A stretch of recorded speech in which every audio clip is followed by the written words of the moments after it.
हमारा देश बहुत तेजी से आगे बढ़ रहा है। हर जगह डिजिटल इंडिया और इनोवेटिव इंडिया की बात होती है। टेक्नोलॉजी ग्रो कर रही है, सिस्टम मॉडर्न हो रहे हैं, लेकिन कभी कभी इस मॉडर्न दुनिया के पीछे ऐसे अंधेरे सच छुपे होते हैं जिसे समझना, महसूस करना और देखना बहुत ही मुश्किल हो जाता है।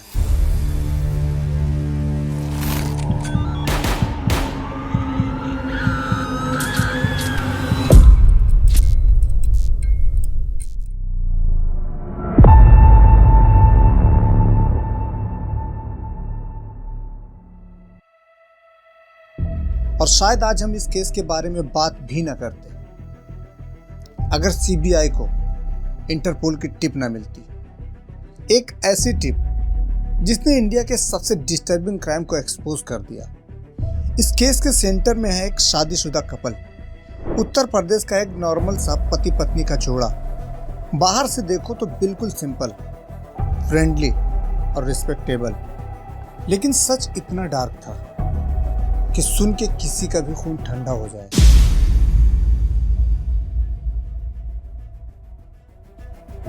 ये कहानी एक ऐसे क्राइम की जिसमें बहुत सारे माइनर्स इन्वॉल्व थे, बहुत सारे छोटे बच्चे, और ये कपल लगभग 10 साल तक बिना पकड़े गए ऑपरेट करता रहा। इन 10 सालों में इन्होंने मिलकर 2 लाख से भी ज्यादा वीडियोस बनाए और उन वीडियोस को डार्क वेब के थ्रू दुनिया के 47 अलग अलग कंट्रीज में बेचा। ट्रस्ट मी व्हेन आई से दिस, ये लोग इंडिया के एप्सन के नाम से जाने गए और इन्हें अरेस्ट किसी लोकल पुलिस ने नहीं किया था, बल्कि सीधा सीबीआई ने। ये कहानी है यूपी के सांता क्रूज कपल की। इस कहानी की शुरुआत होती है साल 2010 से। राम भवन और दुर्गावती एक मैरिड कपल थे। राम भवन गवर्नमेंट इरिगेशन डिपार्टमेंट में जूनियर इंजीनियर के पोस्ट पर काम करता था। अब आप सबको पता होगा कि भारत में किसी गवर्नमेंट एम्प्लॉय को कितनी इज्जत मिलती है और कितना सम्मान मिलता है। राम भवन भी बिल्कुल ऐसा ही था। सबसे बहुत प्यार से बातें करता था और सबसे इज्जत से मिलता था। उसकी वाइफ दुर्गावती भी उतनी ही चार्मिंग और वेलकमिंग थी। इसी वजह से जो भी उन्हें जानता था वो उनकी फैमिली को बहुत पसंद करता था और सोसाइटी में उसकी रेपुटेशन भी काफी अच्छी थी। लेकिन चौंकाने वाली बात यह थी कि राम भवन कभी गवर्नमेंट क्वार्टर में नहीं रहता था। जहां भी उसकी पोस्टिंग होती वहां वो एक रेंटेड फ्लैट या अपार्टमेंट ले लेता। पहली नजर में सबको यही लगता था कि शायद उसकी फैमिली बड़ी होगी या उसे ज्यादा स्पेस चाहिए होगा, लेकिन सच कुछ और ही था। राम भवन और दुर्गावती दोनों अकेले ही रहते थे। उनके कोई बच्चे नहीं थे और इसी वजह से वो हमेशा दूसरे लोगों के बच्चों के साथ बहुत ही फ्रेंडली रहते थे। उनसे प्यार से बातें करते, उन्हें खाना खिलाते, उनके साथ गेम खेलते। जब लोग ये सब देखते तो उनको बस यही लगता कि इनके अपने बच्चे नहीं हैं, तो ये दूसरों के बच्चों में अपने बच्चों को ढूंढते होंगे। इसीलिए किसी पेरेंट्स को कभी इस बात से कोई प्रॉब्लम नहीं थी कि उनके बच्चे राम भवन या दुर्गावती के घर जा रहे हैं। इनफैक्ट बच्चे खुद भी उनके घर जाना पसंद करते थे। वहां उन्हें फोन्स पर गेम खेलने मिलते, टेस्टी खाना मिलता और बहुत सारे टॉयज मिलते। ये कपल्स उन्हें खुश करने के लिए कुछ भी करने को तैयार थे। कुछ बच्चे तो उन्हें सेंटा क्लूज अंकल और आंटी भी बुलाने लगे थे। 2010 से 2020 के बीच राम भवन बंता और चित्रकूट डिस्ट्रिक्ट में अलग अलग जगहों पर पोस्टेड रहा और हर जगह उसकी कहानी बिल्कुल सेम थी। लोगों का ट्रस्ट जीतना, उनके बच्चों से फ्रेंडशिप करना और फिर धीरे धीरे उन्हें अपने घर बुलाना। उन्होंने अपने घर को लिटरली एक किड्स हब बना दिया था। खिलौने, फोन्स गेम्स, सब कुछ बच्चों के लिए रेडी रहता था। पेरेंट्स को लगता था कि ये सब उनकी प्यार की वजह से है, लेकिन सच इससे कहीं और ज्यादा डरावना था। अक्टूबर 2020 में इस कहानी में एक शॉकिंग ट्विस्ट आया। रिपोर्ट में लिखा था कि इंडिया से कोई इंसान डार्क वेब पर डिस्टर्बिंग चाइल्ड कंटेंट अपलोड कर रहा है। उन्होंने एक फोन नंबर भी शेयर किया।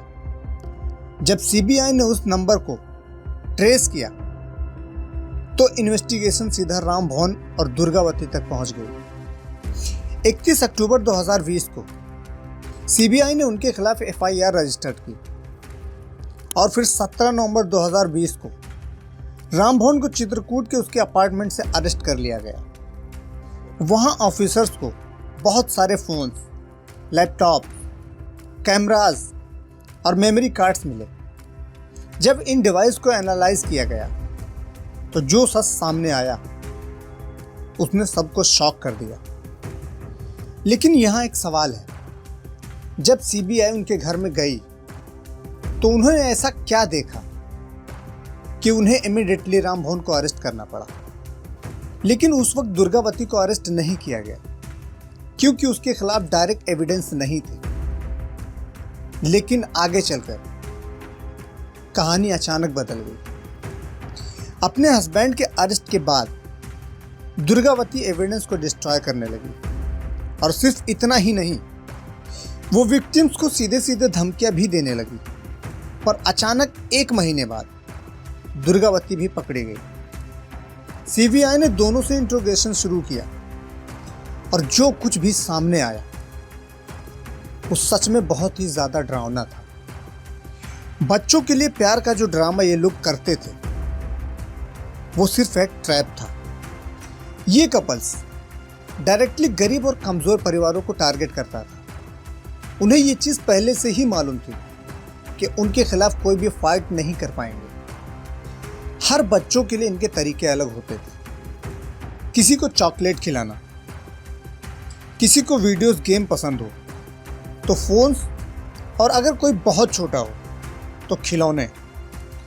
राम भवन और दुर्गावती बात करने में इतने ज्यादा एक्सपर्ट थे कि सिर्फ बच्चे ही नहीं बल्कि उनके पेरेंट्स और फैमिलीज भी उनकी बातों में आ जाती थी।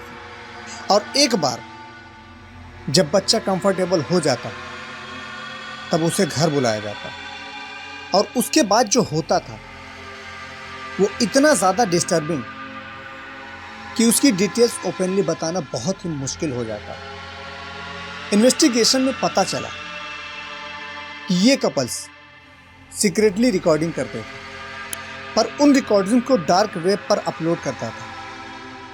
उनके बायर्स चाइना, यूएसए, ब्राज़ील और अफगानिस्तान जैसे कंट्रीज से भी थे।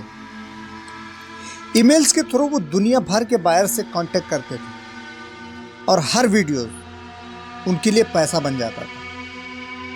ये सब सिर्फ एक किक बिजनेस बन चुका था जहां इंसानियत का कोई मतलब ही नहीं रह गया था। मेडिकल रिपोर्ट्स में कई बच्चों को परमानेंटली फिजिकल और साइकोलॉजिकल डैमेज भी कंफर्म किया गया और कुछ लोगों को लंबे समय तक ट्रीटमेंट की जरूरत पड़ी। 10 फरवरी 2021 को सीबीआई ने 700 पेज की चार्जशीट फाइल की। इस चार्जशीट में 74 लोगों के स्टेटमेंट थे। इनमें 30 से ज्यादा चाइल्ड सर्वाइवर्स की टेस्टिमोनीज भी इंक्लूड थी। 2023 में चार्जेस फ्रेम हुए और ट्रायल जून 2023 में स्टार्ट हुआ और फिर लगभग 5 साल बाद 20 फरवरी 2026 को इसका फाइनल जजमेंट आया। अब यहाँ सवाल ये है कि कोर्ट ने इनको कौन सी ऐसी सजा दी होगी। मैं आप लोगों से पूछना चाहता हूं कि इनको कौन सी सजा देनी चाहिए इतने बड़े क्राइम करने पर। कोर्ट ने राम भवन और दुर्गावती दोनों को मौत की सजा सुनाई। जज प्रदीप कुमार मिश्रा ने इस केस को rarest of the rare category में रखा। उन्हें आईपीसी पोक्सो एक्ट और information technology act multiple charges में गिल्टी पाया गया। कोर्ट का कहना था कि इतना घिनौना काम करने के बाद रिफॉर्म का कोई सवाल ही नहीं उठता। कोर्ट ने 33 विक्टिम को सरकार की तरफ से पैसे देने का ऑर्डर दिया। हर विक्टिम को 1 लाख रुपया दिया जाएगा। कपल्स पर अलग से लैक्स का फाइन भी इम्पोज किया गया। ये केस सिर्फ एक क्राइम की स्टोरी नहीं बल्कि एक सबक है कि कभी कभी जो लोग सबसे ज्यादा सीधे और अच्छे स्वभाव के लगते हैं, आगे जाकर सबसे खतरनाक वही हो सकते हैं।